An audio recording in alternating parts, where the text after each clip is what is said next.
Today's show is sponsored by the ABV Barrel Shop. The ABV Barrel Shop is located in the St. Louis metro community of Arnold, Missouri, and is the world's first single barrel only liquor store. This business is owned and operated by Steve Akley and Jim Fosnot. Head over to abvbarrelshop.com to sign up for their email and text distribution list. That way you'll know what they have in stock, what classes are coming up, and what barrel picks they have in the works. We are also sponsored by The Bar to Go. The Bar to Go offers a fully customizable carrying case that allows you to take your favorite distilled spirits or cocktail ingredients with you. Whether you're looking for yourself, a customized gift, or logo items for your business or event, The Bar to Go can help. Check them out at thebar2go.com. Use the number 2 when you type out The Bar to Go. Did you know Neely Family Distillery now ships its popular distilled spirits directly to you? To order, simply call 859-394-3258. Tell them the ABV Network sent you. And now, on to the show. Let's drink!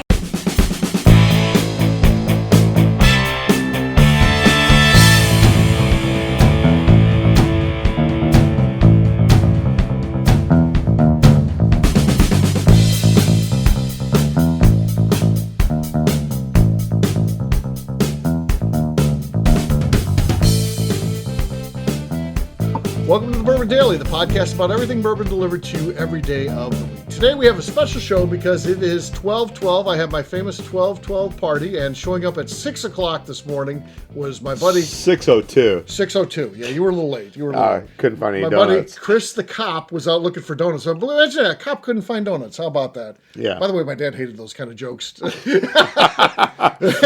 he did like donuts, so there you go. I prefer bagels. So, hey, Chris, how you doing, man? Man, I'm doing awesome. That's how you good. doing? I'm doing good. Yeah. So today's an interesting day. So to me, 12/12 is all about, and of course it's not 12/12 as you hear this, but for me 12/12 is about doing this. We're creating some memories here, right? Oh my God! We'll talk about this. You and I have, and I've known you now since we've had the shop, so that's 5 months in. And we've got to know each other better today than we've got to know than all the previous 5 months, right? Absolutely. We just sit here and talk and shoot the breeze and ask each other all kinds of questions and get caught up. And that's what 12 Souls is about. It's about celebrating your life and celebrating the lives of your friends and family and creating memories. And it's the day that my dad passed away was 12/12/12. And I thought, I can live the rest of my life making this the worst day of the year every year for me as you grieve and you wallow in sorrow of what happened and what might be, or you can turn that around and celebrate life. And I've chose to celebrate life. Yeah, and we're definitely celebrating life. This is awesome. We've done a few pours today already, haven't we? I would say a few, yes. Yeah. So we're just having some fun sitting here at the bar. Tell us a little bit about yourself. What can you tell us about yourself? I know you are a police officer, and so we don't want to get too much into the details of that. But what else can you tell us about yourself? Well, I've been a police officer for 30 years. Mm-hmm. Ready to retire. Maybe come here and work at the ABV. That's a possibility. That would be a great. That is. I would do that. Very much a possibility. I would do that for free because this is freaking phenomenal. So I got into police work just because a police officer came up to me when I was 4 years old and bought me a Hot Wheel, and I thought I would be a police officer. And at that point, became a police officer. My daughter became a police officer. My son's going to become a police officer. And here we are. I like that. So I don't know that I've ever told this story on the air, but my dad became a police officer because he grew up very poor. My dad, his father was a streetcar driver. Now, if you can imagine a civil servant, a streetcar driver doesn't make much money. And that's what his dad did. Back when St. Louis City had streetcars, he was a streetcar driver. And his mother was a stay-at-home mother. So they were struggling, and they lived in they had a house, but the whole family lived there. So it was like a flat that was rented out, and then my father, his father, my grandfather had and it was he ended up getting divorced, but he had 3 daughters from his first marriage. And then he got divorced, and then he married my grandmother, and they then had him. And my dad was like, I want to say 12 years younger than his next closest sibling, and then it's like he had four mothers growing up, because and then they all lived together in this flat. It was divided up, the house, into four units, and everyone lived there. Just such a different time, in the world. But how my dad comes around to be a police officer is he was probably fallen to the wrong side of the tracks. He grew up with some guys, and one of them actually was convicted of murder, and spent his life in jail. The one guy was a bus driver. One friend of his, Ray Crook, ended up. He kind of made his way in life. He ended up being the only one that my dad retained adulthood, and his son Kirby is still my friend today. But they started an auto detailing place. But most of them, struggle in life. And my dad was certainly going down the wrong tracks. He was a little bit of a hellion, and this one policeman used to chase them in the park and stuff like that. And my dad, while the others probably hated the policeman. Which part?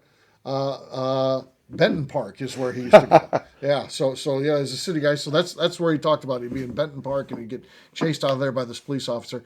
But what stood out to my dad was this guy had respect, and I think he felt like so many people that were poor didn't, they just weren't respected and didn't have any sort of power in their life. They were just controlled by their situation, and he wanted to break out of that, and that's what led him down to wanting to be a police officer. And he did better than anybody else in his family, anybody else of his friends, and he ultimately became a police officer, loved that career, and rose to the ranks of being a major. So he retired a major in the St. Louis Police Department, and that was his career and his passion. He loved that. So that's incredible. Yeah, absolutely. It's a great story, and my dad was just a special guy for sure. So, but I'm glad to hear that you went down that same path too. Like I said, he was like 6 or 7 when he decided he wanted to be a police officer. It sounds like you were at a very young age as well. So yeah, I decided young, and it was just an interaction between a police officer and me that took time to talk to me, and all of a sudden I took a career path that I never even thought of, and that caused my daughter to be a police officer, and my son's going to be starting the academy coming up pretty shortly. And I wish I could have reached out to him and realized, hey, this is what you did. Mm-hmm. And it was absolutely incredible. Yeah, and here's how things can be a little bit different. So you kind of lose track of the police officer that influenced your life. Ultimately, my father becomes a policeman, and this guy who kind of gave him trouble. But again, my dad sees it the other side of it too. He realizes that he was really the problem. The police officer wasn't. But at the time, when you're a kid, his friends certainly hated the police. But my dad was like, I guess outwardly didn't like him, but then inwardly was like, this is cool. Ultimately, my dad gets on to be a police officer. He gets promoted, and ultimately, who ends up being under his wing is that guy, the guy who used to chase him out of the park and stuff like that. So he actually ended up working for my dad, and of course, he didn't remember any of that because I guess he chased a lot of kids, not just my dad and his friends.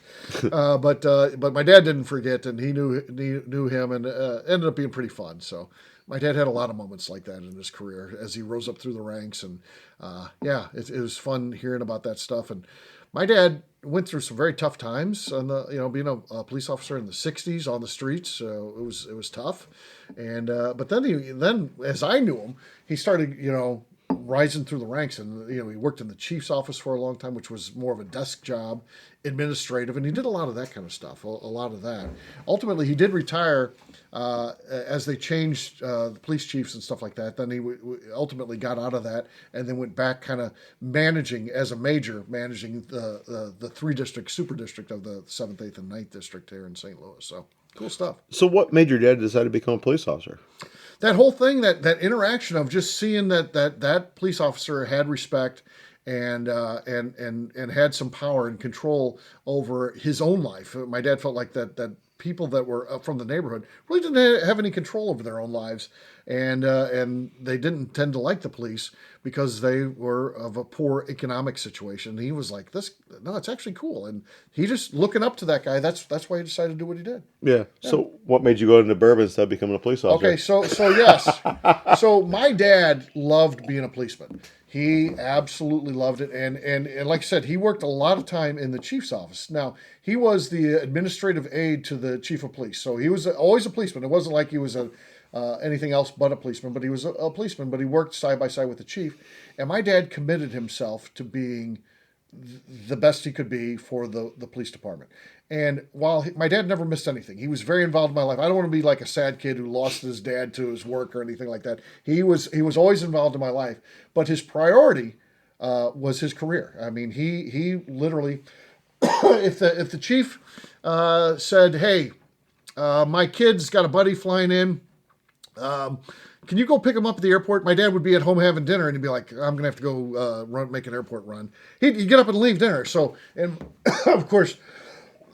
Sorry, that would set my mom off, and she'd be yelling at him, but he that was his priority, and I just, as a kid, I didn't like that. I in my mind I said I would never do that, and that's why I didn't. And he worked odd hours. My dad also had to work a lot of secondary because again, as a young policeman, he just wasn't making enough to get by, or at least not to the level that he wanted to be at. So he worked all kinds of secondary, and he worked long hours in secondary, and I never saw him. I understand that. Yeah. I've been there. Yeah. So my dad always worked security at like the sporting events. He also worked private detail for like the Schnucks family, which is the big local grocery chain. They had the need for security at their homes, and so he would do all that kind of stuff. And that's what my dad did. He was a hardworking guy who was a police officer, loved being a police officer, but that made me not like the idea of being a police officer, actually. Good for you, Steve. Yeah, so I never even considered it. I never wanted to be a police, and my dad was happy about that. Yeah. He did not want me to be a police officer. He felt like, it's a tough job, it's dangerous, and he certainly had success, but he also saw a lot of people that didn't have success, and it was a tough gig, and he felt like he didn't want me to do that. He wanted me to go into business and be a business person, which ultimately leads me to my career, because what I wanted to do as a high school graduate was to be a radio guy. Now, what's funny is I'm on a podcast and you're listening to me.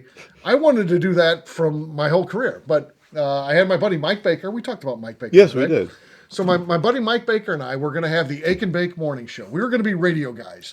And I love the idea. We were going to go to Southern Illinois University. Edwardsville has a great media program. And we were going to go there. And we go, and I applied to go to SIUE. I make it.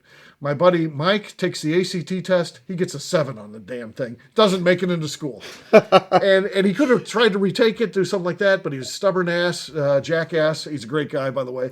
But he would not do it. And ultimately, I thought, well, I'll go by myself because Bake is left behind. He's not going to be able to go to college with me. And he had to go to junior college for a while. Ultimately, he did get into radio, by the way, but then it didn't work out for him. But because he didn't have me. But I go to school, and my dad was like, "See, this is unstable." He just keeps hounding me, and ultimately, I just I'll just do business. So I just did a general business degree, and that leads me to getting into the corporate world, which I hated.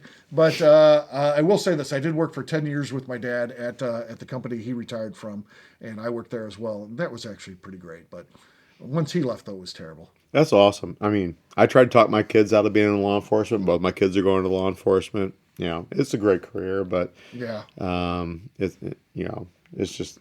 amazing, but it really has changed over the years. Yeah. So we are drinking a beer here today at the bar. This was made by a friend of mine. His name is Mark Kunzelman, and he's just a home brewer. And Chris, this is your first time with a positive home brewer experience, isn't it? Oh, this is incredible. This is absolutely incredible. This guy makes some great beer. He really does. Yeah, it's really good. This is not amateur hour with this guy. So, no, yeah. I'm like ready to buy a 6-pack as we speak. Yeah, it's a barrel aged beer that he does. This is a Kentucky bourbon barrel, and man, it's some good stuff. It is really good. Phenomenal. Yeah. All right, so what we'll do next, Chris? We'll take a quick break, and then when we come back, we're going to talk some more. I don't know what we're going to talk about. We'll talk about something in a few.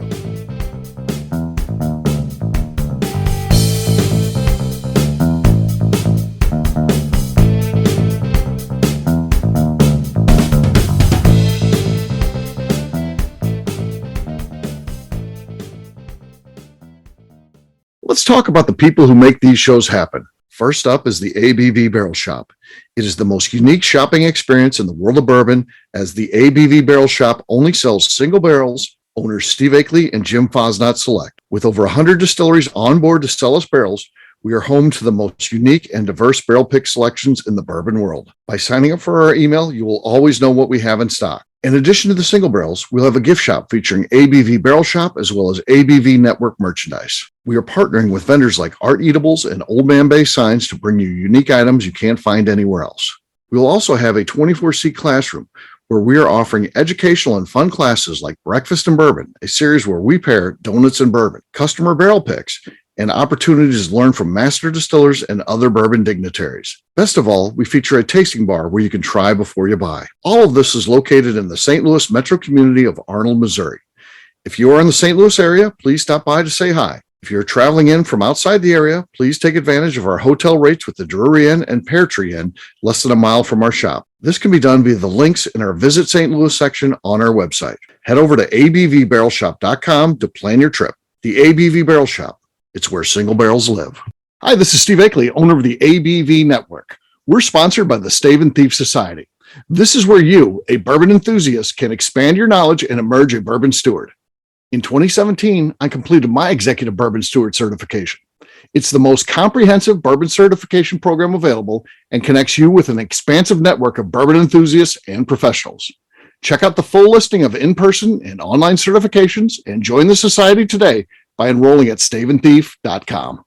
Okay, let's talk about the Neely Family Distillery. In 2018, I met Royce Neely at an industry event.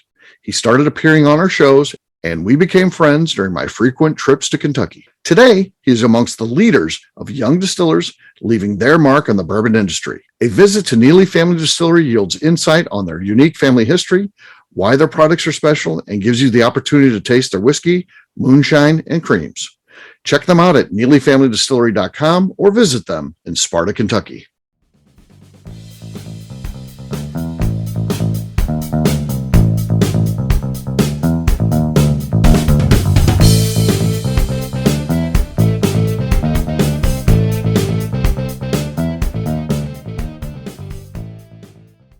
Danny, though, you are between Jim and Victory. What do you got? I have an Indiana rye, Sure, Danny. tumble dice. Cumblebeiss. Yes, I love Cumblebeiss. I'm sure that's the name of the brand, Cumblebeiss. Sure. Tumble Let's hear dice. Oh, tumble dice. Okay. Yes. Let's Freddie Mills of Ruse. Okay. Freddie Mills of Fruits. So we're about to pop it. No, that was all desk is what that was. All desk, no pop. Jim wins. So Jim, you got it there, man. Hey. Congrats, Jim. Cheers, gang. Oh my God, this is horrible. All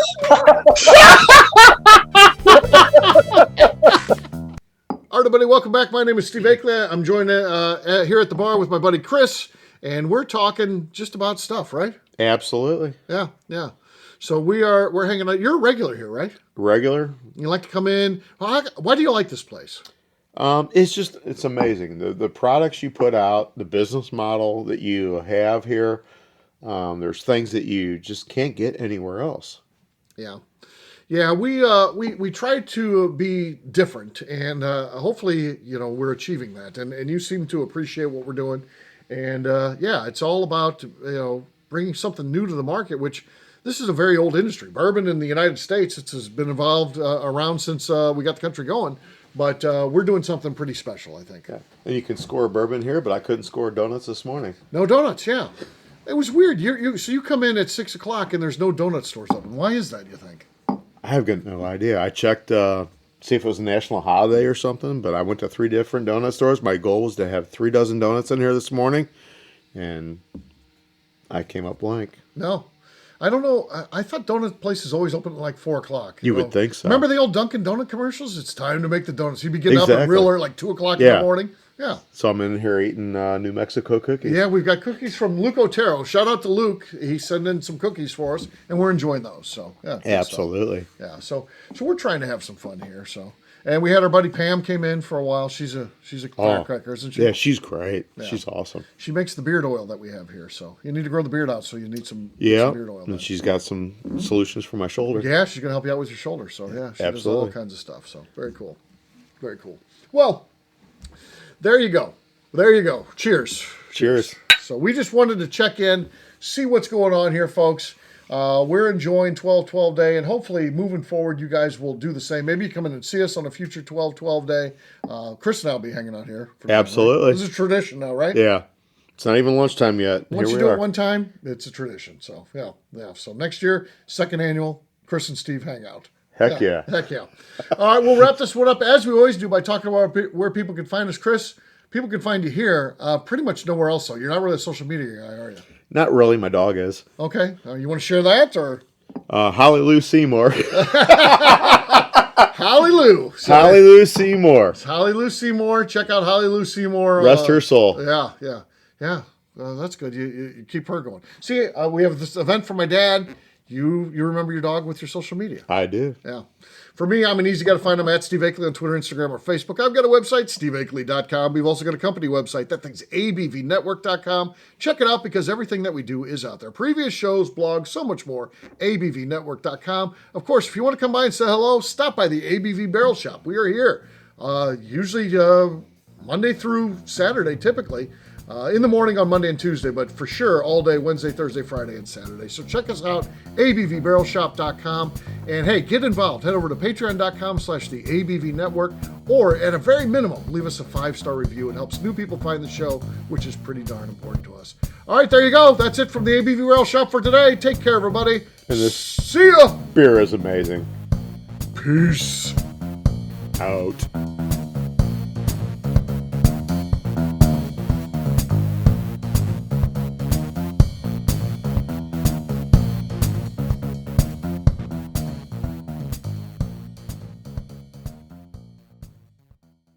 Before we finish the show, let's talk about some great companies that support the ABV network. First up is Moonshine Still Pro. Moonshine Still Pro has a full line of products to help the home distiller.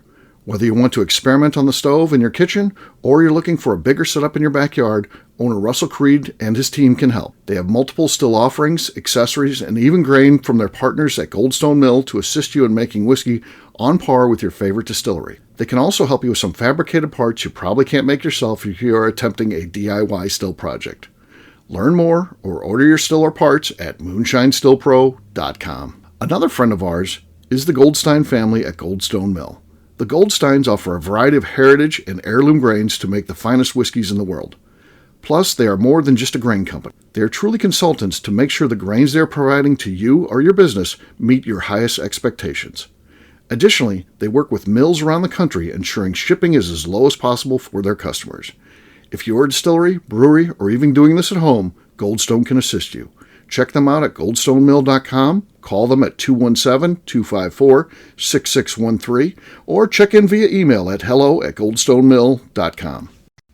Last but not least is the ABV Barrel Shop. While we don't get to play in the allocated bourbon game because we aren't selling the other products you have to do to get those, we do have access via our friendships in the bourbon industry to some really cool stuff. Have you ever seen your favorite craft distiller selling some really cool limited offerings only in their gift shop? I'm talking things like the hazmat offering Distillery 291 did for their 10th anniversary, or Neely Family Distillery's Papaw's birthday barrel. They don't have enough of it to send it out to distributors, so they only sell it via their gift shop. Well, companies like Distillery 291 and Neely Family Distillery have agreed to sell us 2 or 3 cases of these offerings moving forward, meaning our store will have the access to some of the rarest whiskeys in the world. Way more difficult to come by than the allocated bourbon offerings with a national release. Yes, they will be extremely tough to come by, but if you're a customer of our store, you'll have a chance to get them. Get signed up for our email or text list over at abvbarrelshop.com so you don't miss out.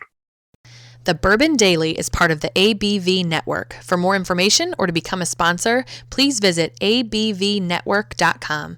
Thanks for listening and cheers. This has been a Steve Akley production.